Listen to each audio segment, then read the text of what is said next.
Today we will talk about the thoughts I had after watching Loki episode 3.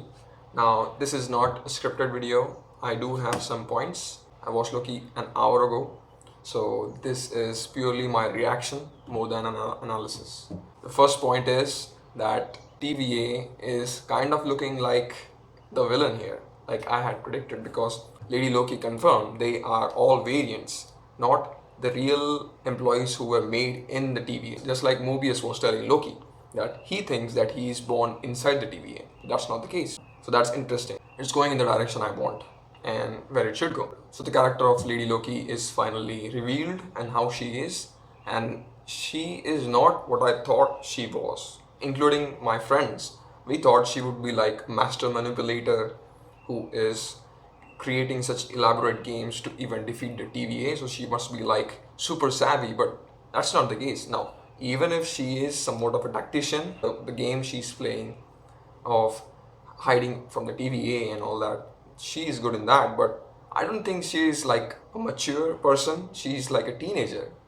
Uh, as compared to our Loki, she's like a teenager who does not know how the world works, how to talk to people, and she's kind of a weird. And that's the best line I think of from the episode was Loki says while he's running in that Tempest 1 planet.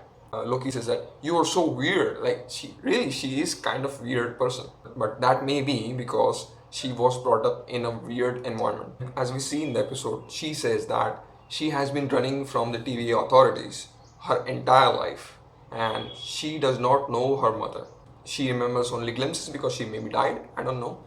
But that makes me think that they have been hunting her from like a very young age, and all her life has been devoted to running from them and defeating them. So she has had no other purpose in life from a very young age. So that's quite interesting, and that would explain why she has her behavior in she has such quirks, that she's always aggressive, she's always going against the villains without any savviness, just like our Loki is. She is not trained in magic and she's quite inferior in magic as compared to our Loki. She does not understand the social cues because she probably has been a refugee for all her life. One aspect I noticed in this is that she is kind of the opposite of Loki. Loki is a guy with improvisation skills and no plan, no structure kind of a guy. But Sylvie, on the other hand, is a detailed oriented person. She has been planning this, as she said, for years. This plan that was to be concluded in this episode when she entered TVA. By the way, I noticed one other thing, that this was the first time she was entering inside the TVA. She did not know magic does not work inside the TVA. If this plan was in the making for so long, shouldn't she have at least done a recon mission to the place she was going to enter? Because she had access to those TemPad before, she could have gone inside and checked this, but I don't know. But back to the point, she is a detailed oriented person, and Loki is not that, exactly not that. Again, the differences in them is so visible when they get on the train with Loki doing his plan of impersonation and just winging it, and when they enter inside, Sylvie insists that this was not a plan, it was just doing a thing. That just shows how detailed oriented person kind of a thing Lady Loki is, and it was quite a contrast from our Loki. But I'm interested to see where this is leading next, and I like the views Sylvie is portraying because she definitely hates the TVA for the same reasons that I dislike TVA, because they are essentially a fascist system which is suppressing all free will of the world. I had one disappointment with this episode, is that Loki's there was no character change or character growth in Loki in this episode.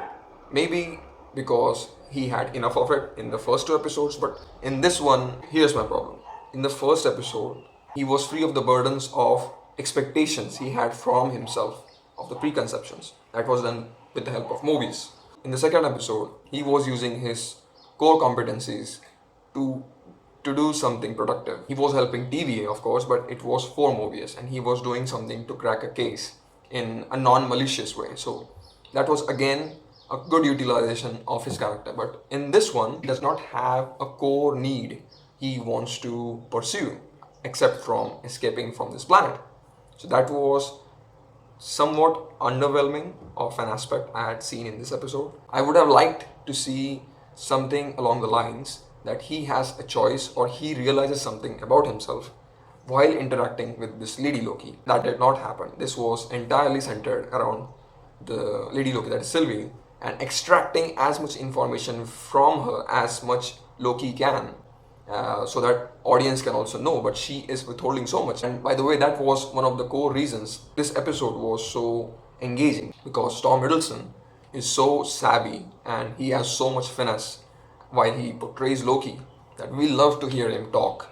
And he had one aspect of the mission in this episode was that he wanted to extract information from Sylvie by connecting with her, making conversation with Sylvie to understand where she is coming from, what her actual motives are, what her actual past is. And there is a conflict that she does not want to give it, but Loki is so charming that she might just give it. And she does give some parts of her past, like she does not know her mother, TVA has been hunting her for all her life, and stuff like that, small glimpses. And that was because Loki was able to make such good conversation with her.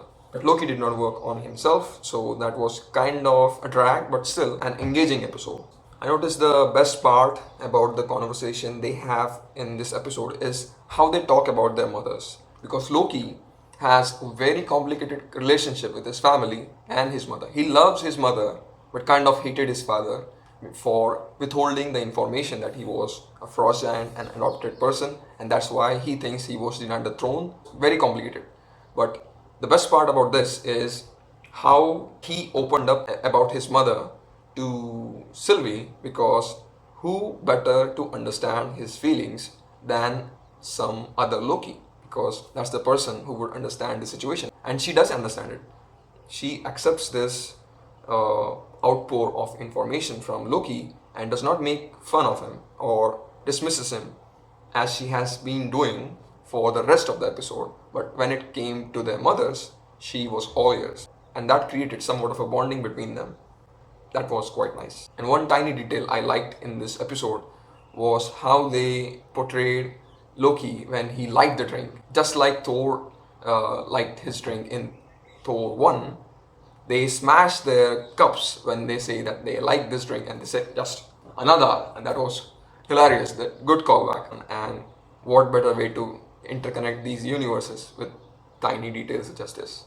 So that was my first initial thoughts on Loki episode 3. This was kind of an experiment, and if you like this, give it a thumbs up, and I'll see you in the next one. Bye.